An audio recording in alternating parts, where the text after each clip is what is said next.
2023 수능 대비 그리운 그 사람 시작하겠습니다.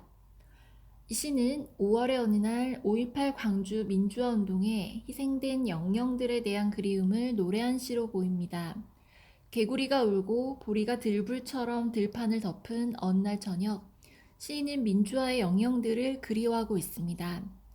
지금은 어둠 속에서 고요히 숨죽여 있지만 한반도의 심장인 서울 한복판에 강인한 생명력을 지닌 꽃으로 부활할 것을 기대하고 있습니다. 그날이 이 땅의 자유와 민주주의가 도래하는 날일 것입니다. 이 시의 특징 확인하겠습니다.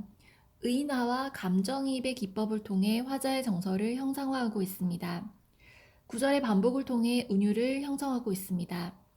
문장 부호의 적절한 사용으로 화자의 감정을 적절하게 절제하고 있습니다. 자연의 모습을 통해 화자의 정서를 간접적으로 전달하고 있습니다.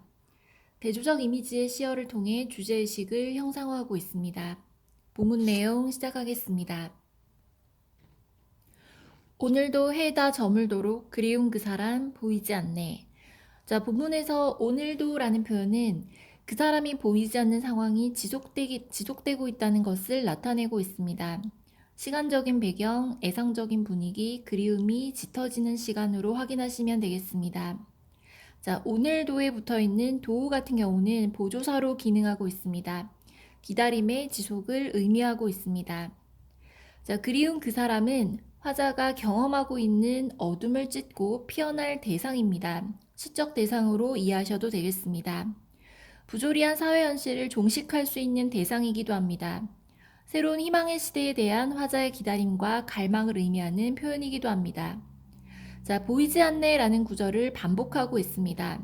그 사람이 부재한 상황이다 라는 것을 강조하는 표현이고요. 그리고 그리움과 안타까움을 형상화하고 있습니다. 언제부턴가 우리 가슴속 깊이 뜨거운 눈물로 숨은 그 사람, 오늘도 보이지 않네. 자, 뜨거운 눈물은 촉각적인 이미지 확인하실 수 있습니다. 슬픈 추억 속의 대상, 그리고 우리 가슴에 묻어둔 사람을 의미합니다.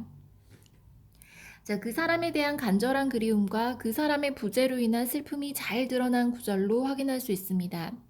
자, 뜨거운 눈물로 숨은 그 사람은 소중한 사람임을 의미하기도 합니다.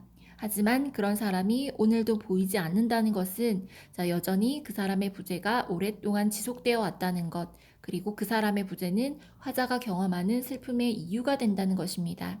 자, 지금까지의 내용은 보이지 않는 그 사람에 대한 이야기였습니다.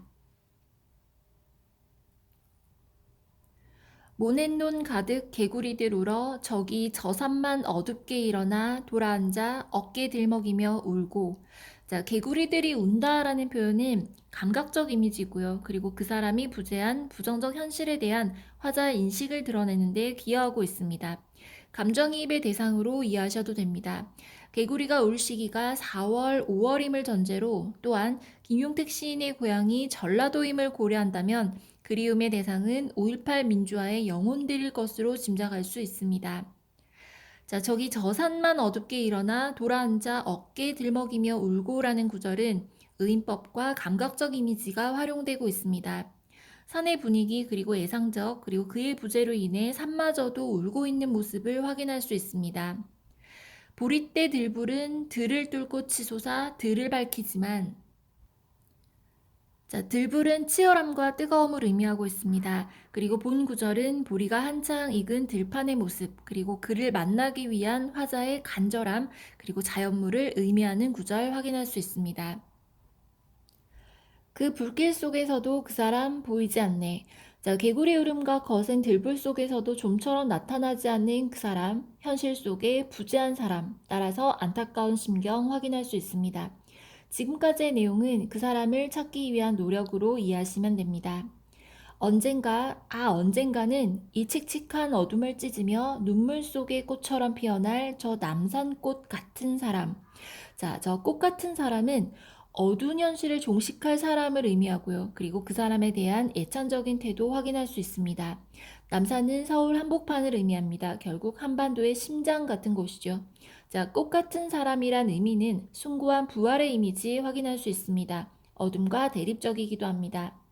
자, 눈물 속의 꽃처럼 피어날 이란 구절 확인하겠습니다. 자, 본문에서 눈물은 회한과 감격의 눈물이고요. 그리고 꽃은 아름다움과 향기로움, 밝음, 희망 등을 상징합니다.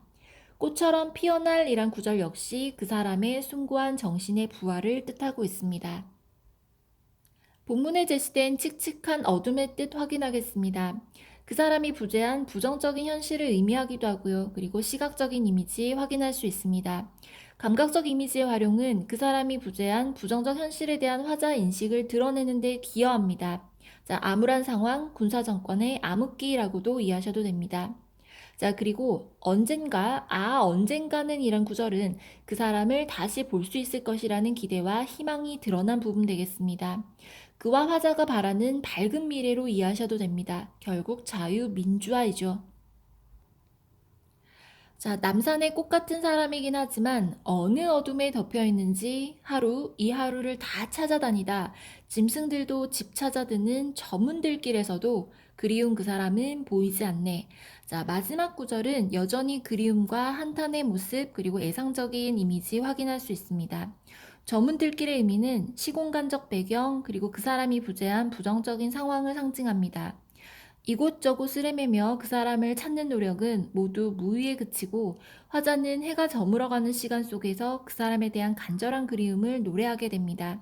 자, 오지 않는 상황에 대한 안타까움 잘 드러나 있습니다.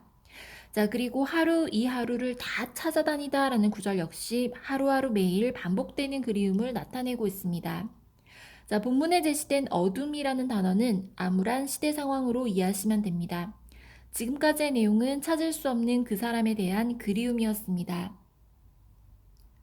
자, 시의 전개는 기승전결로 구성이 되어 있습니다. 제재는 그리운 그리고 주제는 부재하는 대상에 대한 간절한 그리움 되겠습니다. 자, 지금까지 수능 대비 그리운 그 사람 해설 마치겠습니다.